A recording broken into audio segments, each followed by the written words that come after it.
Hai teman-teman, pernah nggak sih kalian merasa gugup banget pas disuruh ngomong di depan kelas? Atau bingung gimana sih cara ngomong yang enak didengar orang?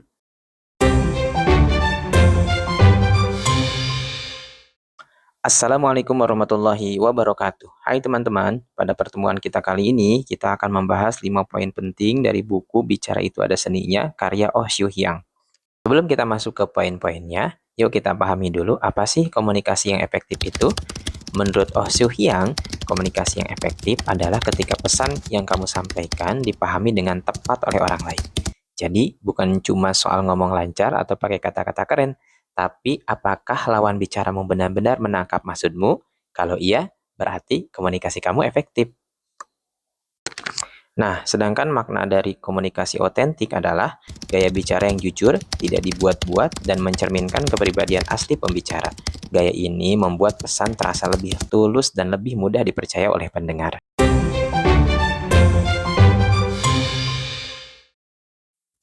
Poin pertama yang penting, sesuaikan gestur tubuh dengan kalimat yang kita ucapkan, dan jaga kontak mata.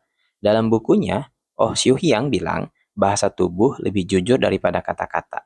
Kalau kamu ngomong tapi badannya nunduk, tangan disaku, atau mata kemana-mana, pesanmu nggak akan bakal sampai. Jadi saat kamu ngomong, pastikan tubuhmu juga bicara. Anggukan kepala, senyuman ringan, gerakan tangan yang wajar. Nah, semua itu bikin lawan bicaramu lebih nyaman dan paham maksudmu.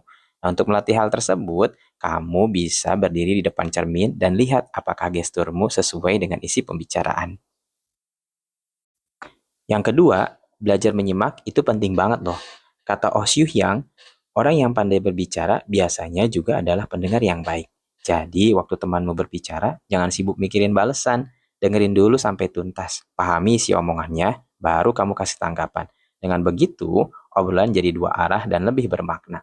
Nah, teman-teman, untuk melatih hal tersebut, kamu bisa menunjukkan hal ini saat temanmu berbicara. Dengarkan dengan anggukan, tatapan mata, dan respon singkat seperti "Oh, ya," atau "Wah," atau "Gitu ya." Ketiga, kita perlu menyampaikan informasi dengan artikulasi yang jelas, intonasi yang sesuai, dan diksi yang tepat. Dalam buku ini, disebutkan bahwa berbicara itu seperti memainkan alat musik. Ada tinggi rendahnya suara, jeda, dan tekanan kata yang bikin pendengar tetap fokus dan gak bosen. Artikulasi jelas itu sama dengan kata-kata terdengar utuh. Intonasi, naik turunnya suara yang bikin kalimat punya emosi. Sedangkan diksi adalah pilihan kata yang tepat untuk situasi yang tepat.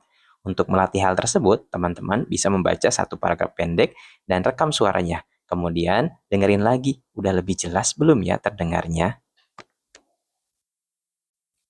Keempat, penting banget untuk tetap tenang saat berbicara di depan kelas atau umum. Oh Syu Hyang bilang, rasa gugup itu wajar, tapi bisa dikendalikan. Caranya, latihan napas, persiapan matang, dan fokus pada pesan yang ingin disampaikan, bukan pada penilaian orang lain. Senyum, sambil napas perlahan, dan percaya diri. Ingat, audiens nggak mengharapkan kamu sempurna kok. Mereka cuma ingin mendengar kamu dengan jelas. Sederhananya, kalau kamu lagi bicara di depan umum, bayangin aja kalau kamu lagi ngobrol dengan teman, bukan sedang ujian. Terakhir, miliki gaya komunikasi publik yang autentik. Di buku ini ditekankan bahwa kita nggak harus meniru gaya bicara orang lain. Yang penting kita tahu siapa diri kita dan cara kita menyampaikan itu dengan jujur dan tulus. Orang akan lebih tertarik pada pembicara yang jadi dirinya sendiri daripada yang terlalu dibuat-buat.